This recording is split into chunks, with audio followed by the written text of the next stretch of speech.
mambo haya ya kuchochea chuki ama za ukabila ama za dini yakianza na tukayapa nafasi, hayana simile, hayana, mtashangaa jinsi mnavyoanza kuchinjana, mkashangaa. Na ikifika kiasi hicho, hakuna mtu wa kukema, hakuna atakayetokea kusema acheni. Na kama kuna viongozi wa siasa wanataka kuitumia dini kwa manufaa yao ya kisiasa, na waombeni ndugu zangu, siku ikifika ambapo wanachama wa chama cha siasa au uumini thabiti wa dini ukawianishwa na chama cha siasa anachokifuata, ndio mwisho wa nchi yetu. Kwanza, ushauri wa kwanza na uelekeza moja kwa moja kwa Mheshimiwa Waziri wa Mambo ya Ndani ya nchi, ni kuombe ili kuepukana na migogoro na kuto kuleta vurugu ndani ya nchi, maana vurugu za kidini ni ngumu sana, la kufanya Mheshimiwa Waziri wa Mambo ya Ndani, naomba usikae kimya. Toa tamko kuanzia sasa, toa tamko la kuonyesha kwamba haya maelekezo ya kufuta kanisa la Askofu Gwajima, haya maelekezo ya jeshi la polisi kwenda kuvamia kanisa usiku wa saa 5:15 na kulizingira, na polisi sio 3 wala 4 wala 10, polisi wengi wako na nafikiri na madefender zaidi ya 3.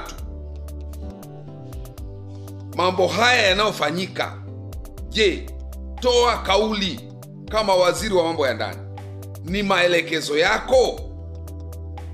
Kama sio maelekezo yako, eka hadharani. Ukikaa kimya,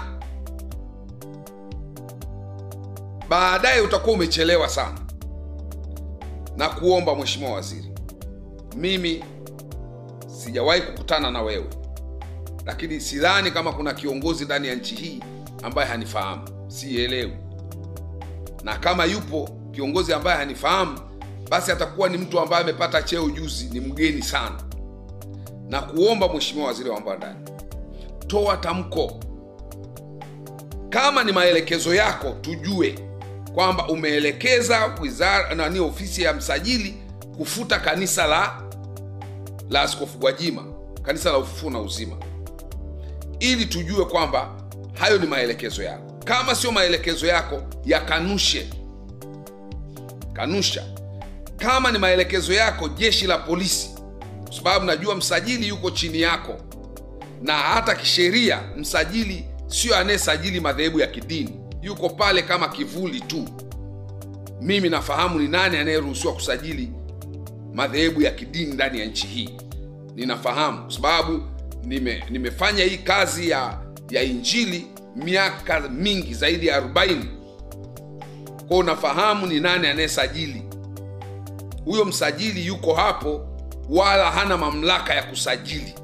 Haya mambo turuhusu kuyasema, lakini wacha niyaseme leo. Mkurugenzi Emmanuel Kihampa hawezi kufanya chochote cha kusajili dhehebu kwa kupenda kwake. Hana mamlaka hayo kisheria wala kitaratibu. Yeye anapewa maelekezo. Sasa tuambie, maelekezo haya ya kufuta kanisa la Gwajima na maelekezo haya ya polisi kwenda kuvamia kanisa na kulizingira saa 5:15 usiku, watu wako kwenye ibada, ni maelekezo yako waziri wa mambo ya ndani au sio maelekezo yako? Naomba jitokeze hadharani na ueleze kwa ufasaha kabisa, kwa sababu kama sio hujuma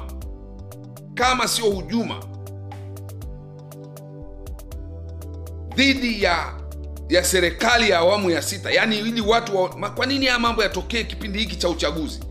Ili watu waseme kwamba Rais Samia ndo anayetaka kufunga makanisa, Rais Samia ndo anayefunga madhehebu ya dini. Na kama tutaachia kanisa la Gwajima likafungwa, hata la kwangu litafungwa, hata makanisa mengine yatafungwa, kwa sababu haiwezekani. Mimi sikatai kufuta makanisa, yafute kama kanisa limefanya kosa. Tumeni zile fomu zinazokuwa ni fomu zinaeleza sababu 5 mpaka 6.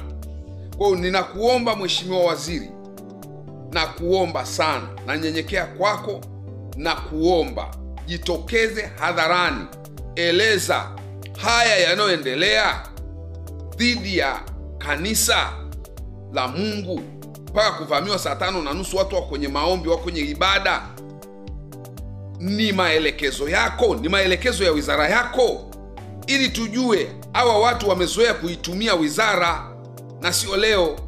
Wameitumia 2014, wameitumia 2015, 13, 14. Wamefanya madudu mengi sitaki kuyaongea. Kwa hilo ni ushauri wangu wa kwanza kwa Mheshimiwa Waziri wa Mambo ya Ndani.